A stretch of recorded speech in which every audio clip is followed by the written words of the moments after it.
Best artist திரு Sukumar sir அவர்களை நம் முன் 2 நிமிடம் உரையாற்ற அன்போடு அழைக்கிறோம். தமிழ் சினிமாவில் நகைச்சுவையின் முகமாக திகழும் திறமையான நடிகரும் இயக்குனருமான காதல் சுகுமார் அலங்காநல்லூரை சேர்ந்த ஒரு விவசாயியின் மகனாக பிறந்து 1997 சென்னைக்கு வந்து தனது கனவை நிறைவேற்றியவர். வடிவேலுவுடன் சக்தி படத்தில் சிறு வேடம், ஆனால் பெரிய தொடக்கம். பாலாஜி சக்திவேலின் காதல் படத்தில் பரத்தின் நண்பராக நடித்தது சுகுமாருக்கு திருப்பு முனையாக அமைந்தது. அந்த வெற்றிதான் அவருக்கு காதல் சுகுமார் என்ற பெயரை பரிசாக கொடுத்தது. நடிகராக மட்டுமல்லாது இயக்குனராகவும் தன் திறமையை நிரூபித்தவர். அந்த திறமையான நடிகர் இயக்குனர் காதல் சுகுமார் இப்பொழுது நமது மேடையில் தணிகையின் 37வது ஆண்டு விருது வழங்கும் விழாவிற்கு வருக வருக என வரவேற்கிறோம்.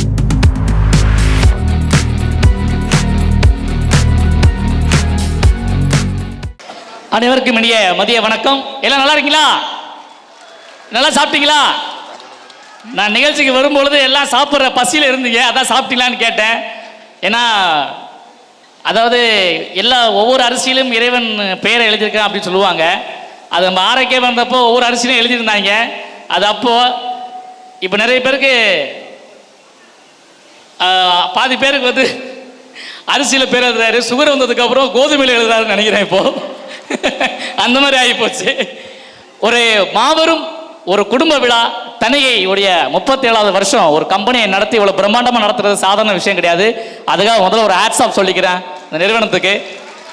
ஏன்னா ஒரு நிறுவனம் கல்யாணம் பண்ணி குழந்தை குட்டியெல்லாம் பெற்றுக்கிட்டு ஒரு குடும்பம் நடத்துறது சாதாரண விஷயம் எப்படி இல்லையோ, அதே மாதிரி ஒரு நிறுவனத்தை ஆரம்பித்து 37 வருடங்கள் தொடர்ந்து சக்ஸஸ்ஃபுல்லாக நடத்துறதுலாம் சாதாரண விஷயம் கிடையாது.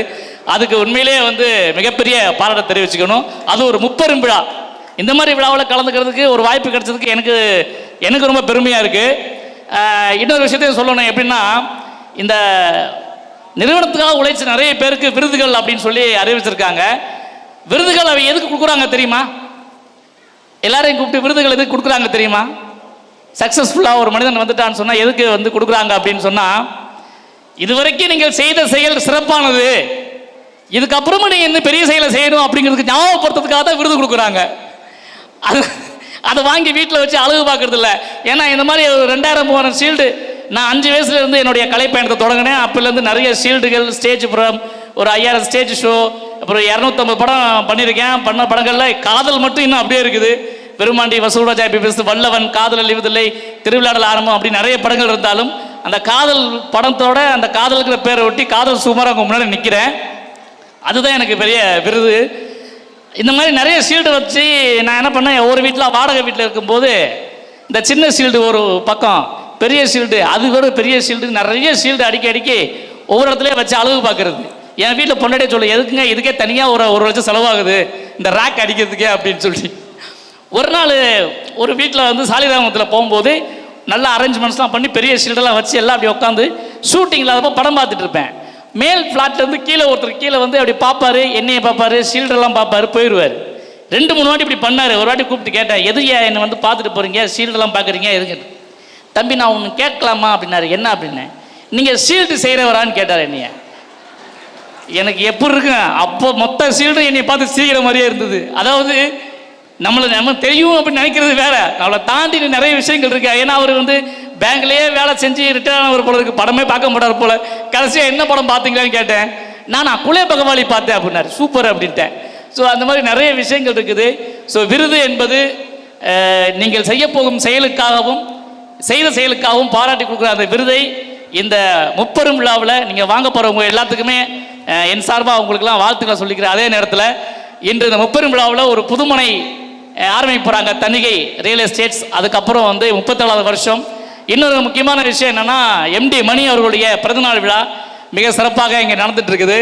அதாவது கூப்பிட்டு சாப்பாடையும் போட்டு விருதையும் கொடுத்து உங்களை கௌரவிக்கிற ஒரு மிகப்பெரிய விழாவில் நான் கலந்துக்க ரொம்ப சந்தோஷப்படுறேன். ரொம்ப மகிழ்ச்சியாக இருக்குது. தொடர்ந்து இன்னும் பல வருடங்கள் அவங்களுடைய சேவைகள் தொடரணும். மிக விரைவிலேயே நானும் தணிகை குரூப்பில் ஒரு இடம் வாங்கி உங்களுக்கு குடும்பத்தில் நானும் ஒன்றாயிடுவேன். இதுக்கு முன்னால் நிகழ்ச்சியில் மிக சிறப்பாக உங்களெல்லாம் மகிழ்வித்த கலைஞன், பிறவி கலைஞன் என்னுடைய தம்பி நவீன், அப்புறம் எல்லாருமே டான்ஸ் ஆடி காட்டின நண்பர் அப்புறம் இந்த நிகழ்ச்சிக்கு வந்திருக்கிற என்னுடைய இனிய நண்பர் ரஞ்சித் சார் எல்லாருக்குமே என்னுடைய வணக்கத்தை தெரிவிச்சு தொடர்ந்து இந்த நிகழ்ச்சிகளை அடிக்கடி கூப்பிடுங்க, நானும் வருவேன் உங்களை சந்தோஷப்படுத்த. நிறைய நான் வந்து ஆந்திராவில் ஷூட்டிங்கில் இருந்தேன், சித்தூரில். காலையிலேருந்து கிளம்பி வந்து திரும்ப மறுபடியும் நிகழ்ச்சிக்கு போகணும், மறுபடியும் ஷூட்டிங் போகணும். மீண்டும் மீண்டும் உங்களை எல்லாம் சந்தித்து இந்த மாதிரி நிகழ்ச்சிகளை பார்க்கணும் அப்படிங்கிற சந்தோஷத்தோடு விடைபெறுகிறேன். நன்றி, வணக்கம். Thank you so much. ரொம்ப நன்றி சுகுமார் சார்.